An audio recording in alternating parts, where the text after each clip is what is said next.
자, 모발의 구조 크게 피부 바깥에 있는 게 무엇이었죠? 모관이었죠. 그래서 모관에 대해서 우리 살펴봤어요. 그 다음에 피부 내부에 있는 거는 모근이라고 할 수 있죠. 그래서 피부 안쪽이냐 바깥쪽이냐로 나누어서 자 보세요. 피부 바깥쪽 모관, 피부 안쪽 모근 이렇게 나눌 수 있어요. 그래서 모발은 피부 어디예요? 안쪽에 있어요? 바깥쪽에 있어요? 바깥쪽에 있지만 안쪽하고 연결이 되어 있죠. 그래서 모근에 대해서도 우리가 세세하게 하나하나 알고 있어야 되겠죠. 그래서 보시면 이러한 모발은 피부의 일부분으로 피부와 같은 구조와 생리 기능을 가지고 있다. 두피 내 모낭의 털을 만들어주는 주요 기관은 다른 부위보다 복잡하고 피지샘이 많은 특징을 가지고 있다. 그래서 모근 보시면 모근은 어디에 있어요? 모근은 피부 속에 있어요. 피부 속에 있으면 모근 아래에 볼륨한 모양의 모구가 있고 모구 내부에 성장하는 중요한 역할을 하는 모유두가 있다. 그래서 여기 보시면 모유두가 요 안에 있고 여기 이렇게 여기 모낭이죠. 그죠? 그래서 모낭, 털을 만드는 피부기관은 표피의 띠아 조직으로 움푹 들어간 관 모양으로 모근의 역할을 보호하는 역할을 해주고 모구부를 감싸고 있고 모구죠. 여기 모구, 자 모구부를 감싸고 있고 모발은 모낭 안에서 성장한다. 모발은 어디에서 성장해요? 모낭 안에서 성장하기 때문에 모낭도 또한 건강해야 모발도 건강할 수 있겠지요. 따라서 모낭에는 모발의 영양을 담당하는 모세혈관과 자율신경이 들어있으며 자 보시면 여기 그림 보시면 모세혈관이죠. 모세혈관이 어디까지 연결이 돼 있어요? 모구, 모낭 안까지 연결돼 있죠. 그래서 모낭의 수는 요거 어때요? 결정되어 있대요. 태어날 때부터 결정돼서 몸 전체에 200만 개, 두 발에는 약 10 내지 15만 개가 있대요. 그래서 모낭은 모발의 발생과 아주 밀접한 관계가 있어 모낭에 이상이 생기면 모발 자체가 생성되질 않아요. 그래서 태어났을 때부터 모낭의 수가 결정되어지기 때문에 모낭의 수가 너무 적은 사람들은 굉장히 모발 숱이 적은 걸 볼 수 있지요. 모유두 봅시다. 모유두 그림 보시면 모유두는 뭐예요? 유두라는 거 여러분 생각할 때 유두 그럼 자 모유 생각해 보세요. 모유를 먹으면 굉장히 건강하다고 하죠. 모유두는 진피세포층에서 분화돼서 모낭의 가장 아랫부분에 형성되고 있으며 모유두 안에 모발의 성장을 도와주고 영양을 주는 거. 그래서 모발의 성장에 영향을 주는 그러니까 모유로 생각을 하세요. 그래서 영향을 주는 것이고 모세혈관에 자율신경이 분포되어 있고 각종 영양소와 단백질 합성 효소, 호르몬, 산소가 공급되는 걸 볼 수 있습니다. 그래서 모유두의 형태는 모주기 과정에서 변화와 함께 굵기를 좌우를 합니다. 그래서 모유두의 활동이 왕성해지면 모발에 의해서 모발도 굉장히 건강한 걸 볼 수 있어요. 그래서 모유도 자 우리가 모유를 먹으면 굉장히 건강해진다 해서 모발이 건강해지는 건 모유도하고 관계가 있다. 이렇게 이해하시고요. 모세혈관은 소동맥과 소정맥, 동맥과 정맥을 연결하는 그물 모양으로 매우 가는 기관이기 때문에 모세혈관 가장 가는 혈관을 얘기하죠. 그래서 혈액을 통해서 산소와 영양분이 공급되고 노폐물은 수거를 하는 게 모세혈관의 기능이에요. 그래서 모발의 주성분인 아미노산을 운반하는 수송로의 역할을 해요. 나중에 뒤에서 보면 모발의 역할 중에서도 또 중금속을 배출하는 역할이 있어요. 그것도 모세혈관과 관련이 되는 그런 부분이라고 볼 수 있겠죠. 자율신경은 말초신경계의 한 부분으로서 모발의 주성분인 아미노산이 모유두에 도착하면 단백질 합성효소의 명령을 전달하는 역할을 하는 것이 자율신경으로 보시면 되겠고요. 자, 다음으로 넘어가 볼게요. 자, 피지샘 보시면 피지선이라고도 해요. 피지선이라고도 하고 지방을 분비하여 표피와 그 다음에 모발에 광택을 주고 유연성과 탄력성을 주고 피부 부속선의 하나이며 모발을 윤기나게 하거나 피부를 촉촉하게 함과 동시에 보호하는 역할을 한다. 요거는 여러분들 뭐 따로 설명 안 드려도 너무 잘 알고 있어요. 피지선 같은 용어로 이해하시면 되고요. 두피를 촉촉하게 함과 동시에 보호하는 역할을 해요. 그래서 모발이 반짝반짝하게 윤기나게 해주는 역할도 피지선에서 하고 피부도 반짝반짝하게 윤기나게 역할을 하는 것도 피지분비라고 그러죠. 그래서 피지분비가 과다되면 지성피부인 걸 볼 수 있죠. 그 다음에 땀샘 보시면 자 여기가 피지샘이고요. 그다음에 여기가 땀샘이죠. 땀샘 보시면 땀샘은 뭐예요? 한선이라고도 해요. 그래서 땀샘은 한선이라고도 하고 몸의 결합 조직에 진피 안에 있고 땀을 만들어내는 몸 밖으로 내보내는 외분비선에 의해서 체온 조절을 해줘요. 그래서 땀샘은 무슨 조절? 체온 조절 작용을 하고요. 사람이 체온 조절을 위해서 에크린선 땀샘과 겨드랑이 항문 유지 한선된 아포크린선 두 가지가 있어요. 그래서 이런 것들을 조정해 주는 걸 땀샘으로 볼 수 있고요. 단백질 합성 효소 보시면 각종 화학적 반응에서 변화하지 않으며 반응 속도를 빠르게 하는 단백질을 말해요. 그래서 단백질로 만들어진 촉매라고 할 수 있어요. 자율신경 명령을 따라 단백질 합성 효소는 아미노산을 합성시켜 케라틴 단백질을 만드는 걸 볼 수 있어요. 그래서 이렇게 7가지를 살펴봤고요. 그리고 피부의 구조 한번 여러분 이 그림 한번 과제로 한번 그려볼 거예요. 그래서 여러분들 요거는 A4 용지에다 한 장에다 피부의 구조에 대해서 그려볼 건데 땀샘, 피지샘, 모근, 각질증, 뼈비증, 진피증, 피하지방증 근육 중에서 요 그림 한번 그려볼 거예요. 그래서 우리가 모발을 공부하지만 모발에 모근과 모간이 전부 다 필요해서 이 부분에서 한번 그림 그려보는 과제로 한번 내볼 겁니다. 그래서 피부의 구조, 이 그림은 여러분 A4에다 하나 그려볼 거고요. 자, 8번째 잇모근은 털세움근이라고도 해요. 우리 소름 돋는 거 이 그림으로 표현 참 잘했죠. 소름 돋는 거. 잇모근은 진피, 뼈피에 접하는 유두부에서 모낭에서 자라는 불수의 평활근 모낭에 붙어 있으며 추위나 공포를 느끼면 수축되어서 피부에 소름이 돋게 하는 피지샘을 눌러 피지 분비를 촉진한다. 잇모근이 없는 곳은 눈썹, 속눈썹, 코털, 겨드랑이 털 등이 있고요. 잇모근 그러면 털세움근 그래서 여러분들이 소름 돋는 거 있죠? 이렇게 이해하시면 되겠습니다. 자, 머리가 직모, 파상모, 충모 이렇게 세 가지 이야기하는데 직모라는 건 여러분들 스트레이트 이렇게 매직으로 해서 일자로 쫙 펴진 거 머리 있죠. 직모죠. 직선에 가까운 모발의 형태로서 아시아의 황인족이라든가 에스키모, 아메리카 인디언 등의 모발이 포함되고요. 전자 현미경에 의해 관찰된 횡단면은 원형에 가까운 모발이다. 그래서 이렇게 원형에 가까운 모양을 갖고 있는 것이 이것이 직모고요.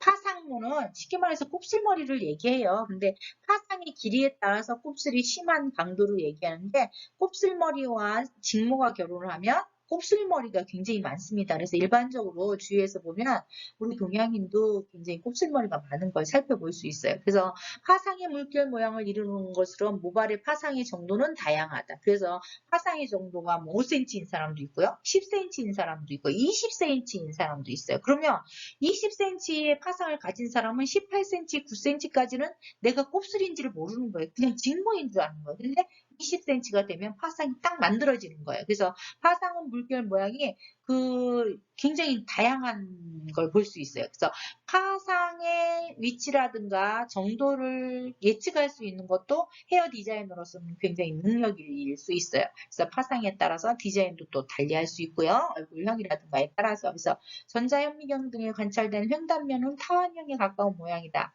이런 파상을 가지고 있는 대체적인 부분들은 백인, 오스트레일리아 원주민들, 인도네시아인 등이 모발이 포함됐어요. 그래서 파상모는 이렇게 생겼어요. 타원형에 가까운 횡단면은 타원형. 여기는 어떻게 해요? 원형에 가까운 모양을 갖고 있고 충모는 곱슬이 심한 걸 얘기해요. 지글지글한 곱슬이요. 그래서 곱슬러서 흑인이 이 모발이 여기에 속하고 전자형의 횡단면은 편편한 상태이다. 이렇게 충모. 그래서 이렇게 세 가지 크게 모발의 형태에 대해서 살펴보고요. 모발의 성장 주기 보시겠습니다. 표피, 진피, 피하 조직 이렇게 나눌 수 있어요. 그래서 모발은 피지선, 모유도 있죠. 성장기, 퇴행기, 휴지기, 발생기가 돌아가겠죠. 그래서 모발의 성장 주기는 성장하는 시기와 퇴행기와 휴지기, 발생기가 돌아가면서 쭉 하겠죠. 그 다음에 발생기에서는 신생모가 새로 나오는 거 볼 수 있죠. 탈모되는 것과 새로 모발이 나오는 것이 같이 이루어지는 데가 발생기로 보시면 돼요. 다음 보시고 설명 하나하나 보시겠습니다. 성장기, 퇴행기, 휴지기 부분을 크게 나누는데 성장기는 모발이 자라는 시기를 얘기하는데 남녀공이 그냥 통합해서 3 내지 6년으로 잡았고요. 퇴행기는 퇴화기라고도 얘기하고 모발의 성장이 멈춘 시기를 얘기합니다. 휴지기는 모발이 빠지는 시기면서 모낭에서 모발이 자라도록 준비되어지는 시기이기도 해요. 그래서 성장기, 퇴행기, 휴지기에 대해서 여러분들 하나하나 살펴봤고요. 자, 모발의 기능에 대해서 볼 건데 모발의 기능은 모발이라는 거는 기능적인 측면과 미용적인 측면 크게 볼 수 있어요. 근데 우리는 미용이기 때문에 장식의 효과를 보는 미용적인 측면을 얘기할 수 있고요. 근데 기능적인 부분도 굉장히 무시할 수 없죠. 굉장히 중요하죠. 그래서 모발의 기능적인 부분에 있어서 가장 중요한 보온의 역할을 하죠. 겨울에 머리 긴 여학생들은 목도리 안 해도 되죠. 그죠? 보온의 역할을 해주고 보호의 역할을 해줘. 충격 완화의 역할, 그 다음에 배출의 역할을 해요. 여기서 중금속, 노폐물 배출해주는 역할을 어디에서 해요? 모발에서 한단 말이에요. 그래서 감각 전달의 역할도 해요. 그래서 우리 머리 만지면, 머리 만지는 거 알죠? 그죠? 그런 것들에 대해서 모발의 기능에 대해서 살펴봤고요. 자, 크게 모발의 기능에 대해서 하나하나 살펴보는데, 보시면 모발의 기능은 모발의 기능. 모발이 뜨거운 태양열에서 피부를 보호하고 추위를 막아주고 피부의 충격을 완화시켜주고 물질로서 세균 감염 방어하는 역할을 해주고 배출의 기능이 있고요. 건강 바로미터의 기능이 있고 장식적 미용적 기능이 있어요. 배출의 기능은 뭐라 그랬어요? 아까 설명했죠? 뭐였어요? 네, 중금속 성분들은 모발을 통해 배출하는 기능을 한다. 그래서 머리가 하는 역할은 굉장히 다양한 걸 볼 수 있어요. 건강 바로미터 기능도 있고 장식적인 기능도 있어요. 그래서 우리가 개성을 중시하는 요즘에 개인적인 장식 기능 외에 모발의 주요 기능은 점점 부각되고 있죠. 그래서 우리가 지금 모발에 대해서 공부하고 있는 거고 그 다음에 컬러에 대해서도 굉장히 다양한 공부를 하나하나 또 실기적인 부분에서 할 거죠. 모발의 물리적인 성질에 대해서 탄성이 뭐예요? 탄성이 모양이 스프링이 이렇게 늘어났으면 다시 제자리로 돌아가고자 하는 그런 것을 탄성이라고 했죠. 그래서 스프링이 모양이 케라틴 구조에 의한 건강한 모발을 잡아당겼다가 바로 누우면 원래로 돌아가려는 성질을 얘기해요. 그래서 모발은 일반적으로 20% 정도 늘어나고 젖었을 땐 30 내지 50% 늘어나는데 굵기나 유전적인 특성, 영양 상태 등에 따라서 달라진다. 현무에는 환원 단계에서 20% 정도가 파괴되기 때문에 탄력성이 5 내지 20% 감소하지만 산화제에 의해 다시 탄성이 증가하면 원래 탄성으로 근접한다. 신장률은 40 내지 50g이며 강도는 140에서 150g이다. 이 얘기는 여러분들 젖었을 때 30 내지 50% 늘어난다는 얘기는 젖었을 때 모발이 강할까요? 말랐을 때 모발이 강할까요? 젖었을 때 훨씬 약해요. 그래서 젖은 머리, 여러분들 머리가 젖은 채로 머리를 막 비빈다든가 문지른다든가 하면 훨씬 더 많이 상하는 거 볼 수 있어요. 그래서 젖었을 때 머리가 훨씬 더 약하다. 그 다음에 흡습성이라는 건 수분을 가지고 있는 걸 얘기하죠. 그래서 정상 모발의 수분은 아까 얘기했듯이 10 내지 15%가 정상 모발의 수분 얘기예요.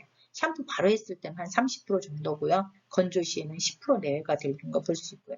팽윤성, 어떤 물질의 본질을 변화시키지 않고 액체를 흡수해서 최적을 증가시키는 현상을 팽윤이라고 하고 수중에서는 실내에서 15분, 5분 정도 물을 부착하면 1 내지 2% 정도 길어진대요. 그래서 우리가 머리 자를 때, 커팅할 때 실수하지 않는 부분, 머리를 적셨는데 머리가 나는 턱선의 머리를 디자인하고 싶어요. 이렇게 고객이 얘기했는데 젖었을 때 턱선 자르면 어떻게 돼요?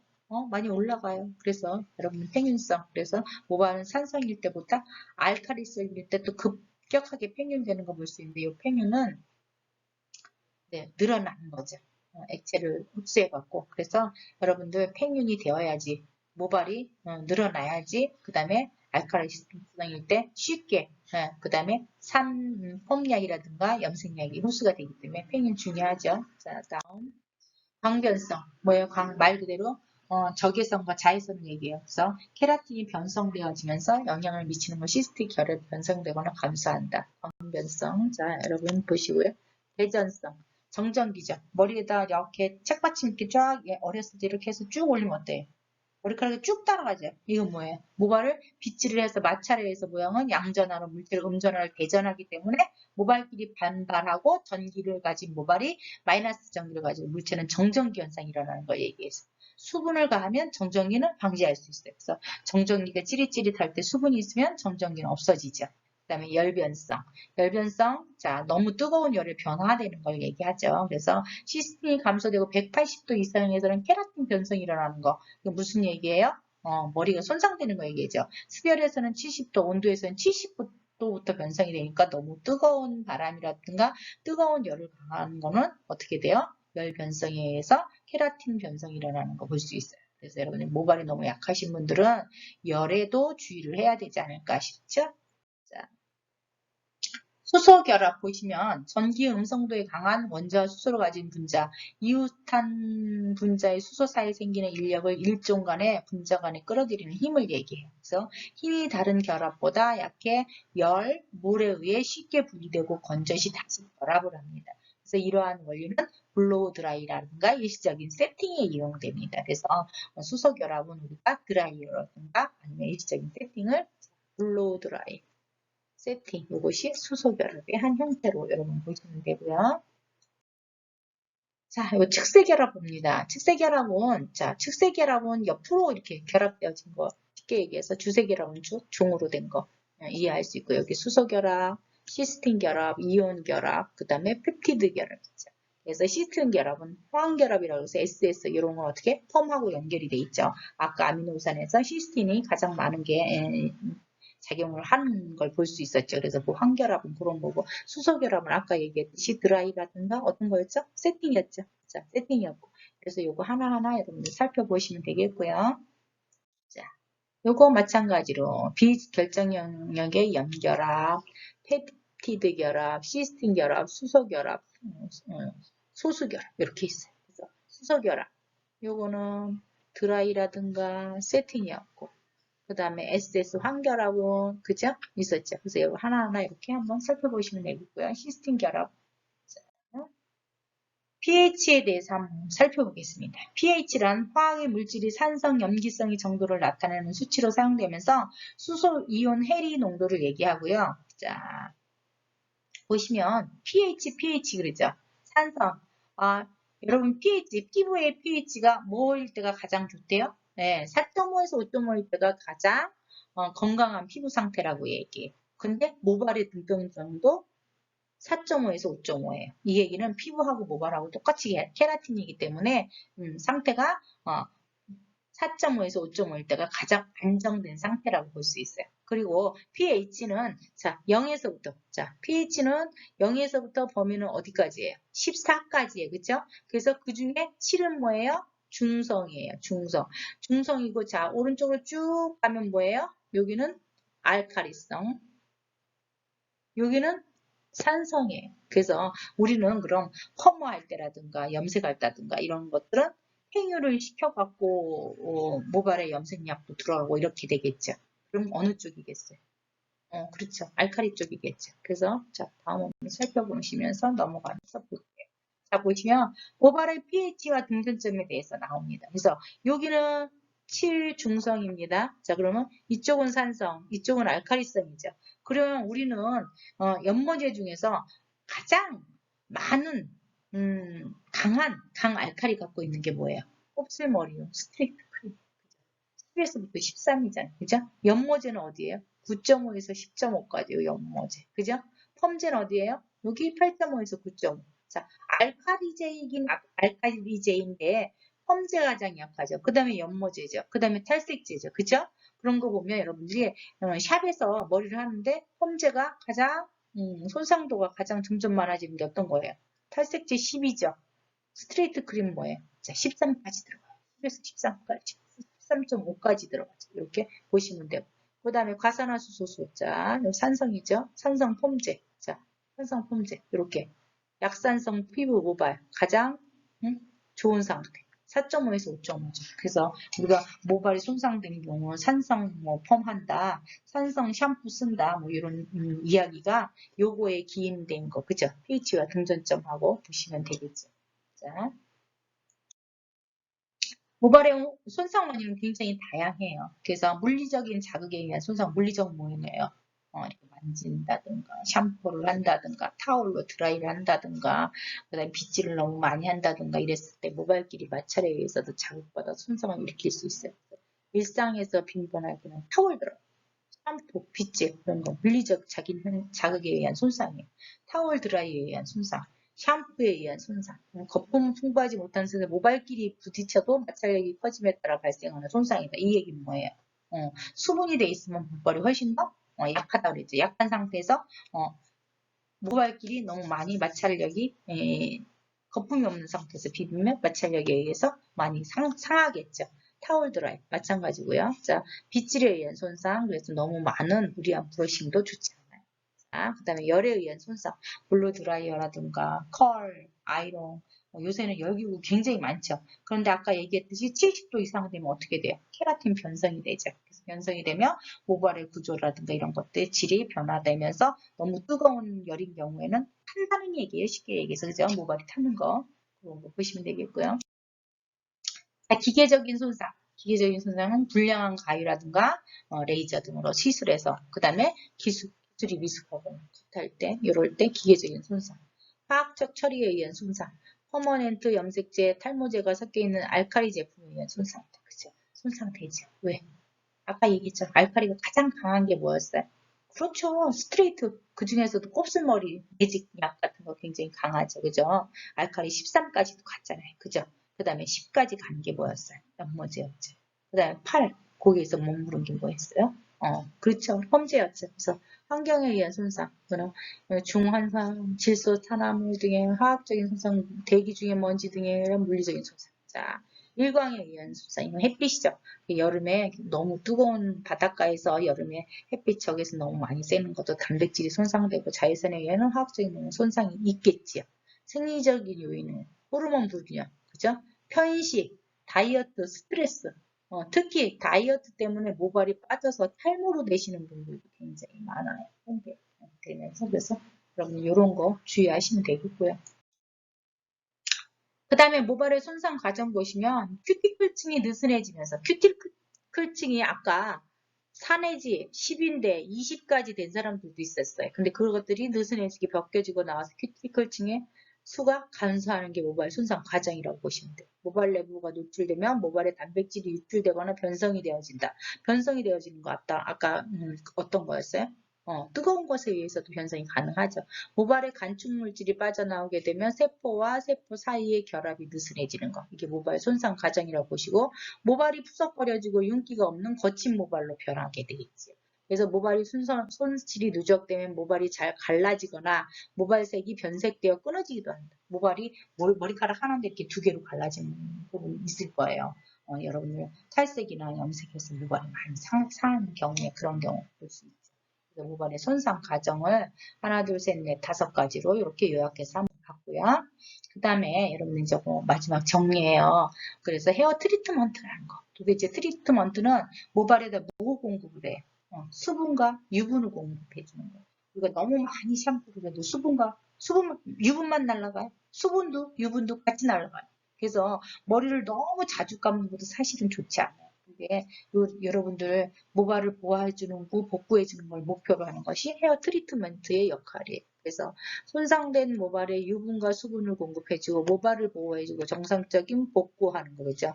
복구펌이라든가 복구 관련되는 거는 주되는 헤어 트리트먼트 제품이 들어가겠죠. 그래서 린스 보시면 샴푸, 비누, 알칼리 성분을 중화하고 모발의 표면을 얇게 코팅해서 머릿결을 엉킴과 정전기 방지하고 모발 코팅해주는 역할이 린스예요. 그 다음에 컨디셔너. 모발을 건강한 상태에 유지하는 것을 도와주고 손상된 상태에서 처치제로 많은 화학제가 첨가되어 있어 모발의 코팅막을 형성해준다. 자, 트리트먼트. 모발의 손상된 부분을 회복시키기 위해 직접적 단백질과 영양분을 공급해준다. 그래서 여러분 오늘 모발의 이해에 대해서 하나하나 살펴봐갖고 오늘의 수업은 여기까지 했습니다. 여러분 긴 시간 동안 수고 많이 하셨고요. 다음 시간에 또 만나도록 하겠습니다. 그리고 여러분 이번 시간 과제는 모발의 구조에 대한 그림과 피부의 구조에 대한 그림을 A4 용지에다 2장 그려보는 겁니다. 다음 시간까지 과제 잘 하시고요. 오늘 수업 이것으로 마치겠습니다. 감사합니다.